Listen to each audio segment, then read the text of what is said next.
Bonjour. Bon, on s'est remis sur le Fantic. Là, j'ai une lampe frontale qui permet d'éclairer. Le moteur a trouvé sa place dans le cadre. Le carbu est installé. J'ai remis la pipe avec la boîte à air. L'espèce de trompette qui vient du plafond là. Est-ce qu'on peut éclairer? Voilà. Tac. Donc l'air, ça prend l'air là, j'avais déjà montré. Tac, tac. Voilà. Avec ici un petit machin qui récupère l'eau éventuelle et puis la petite soupape qui fait s'échapper l'eau. Il faut que je fabrique une mousse de filtre à air ici.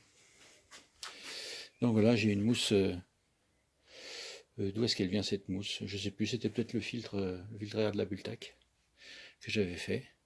Donc je suis en train de découper une bande que je vais mettre à la largeur et la longueur voulue pour faire le tour de ce truc-là. Bon, il est dimanche soir, là j'ai commencé à ranger déjà tous les outils et puis je vais rentrer tout le matériel qui est dehors pour la nuit. Alors, où est-ce qu'on en est? J'ai passé pas mal de temps en fait à ajuster la position respective du moteur, du carbu, de la pipe et de la boîte à air pour que tout ça s'ajuste, parce que dans les images précédentes, ici, la pipe était mal ajustée. Ça n'allait pas. J'ai fait le filtre, comme j'ai dit tout à l'heure. J'ai mis 3 élastiques autour avec qu'est-ce que c'est? C'est des bouts de chambre à air pour sceller tout ça, pour pas que ça tire trop sur la partie qui est collée ici. Je retirerai ça dans 2 ou 3 jours quand ça sera sec. Également, l'échappement est positionné. Alors là, ça a été assez du boulot quand même. Alors hop, il a ses pattes. J'ai remplacé un des 2 ressorts par un autre ressort que j'avais. Il est fixé là. Il tient ici par un cylindre block sur le cadre. Ici, j'ai fabriqué un cylindre block. Hop, pour fixer à l'autre partie du câble. Enfin, c'est quand même relativement rigide. C'est relativement rigide. Ici, bim, c'est bien serré. C'est fixé là. L'échappement, il a trouvé sa place. Pas facile, mais il a trouvé sa place. Et puis surtout, ici, il a fallu ajuster pour pas que ça touche la boîte à air. Parce qu'un échappement chaud sur une boîte à air, c'est pas terrible. Donc après, j'ai repassé encore du papier de verre entre les deux, de manière à ménager un jeu suffisant pour qu'il y ait un peu d'air qui passe. Voilà. C'est quand même une très jolie bécane. Elle me plaît beaucoup.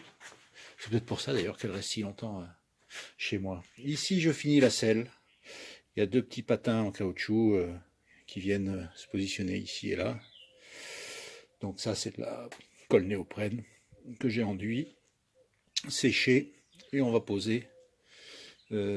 Ensuite, peut-être je vais faire ça pour finir la vidéo. A tout de suite. Alors voilà à quoi ça ressemble quand tout est rentré. On ne peut plus bouger.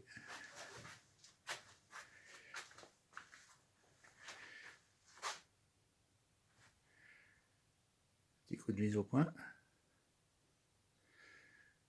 Voilà. Eh bien écoutez, je ne sais plus quel jour on doit être le dimanche 21 mars 2020.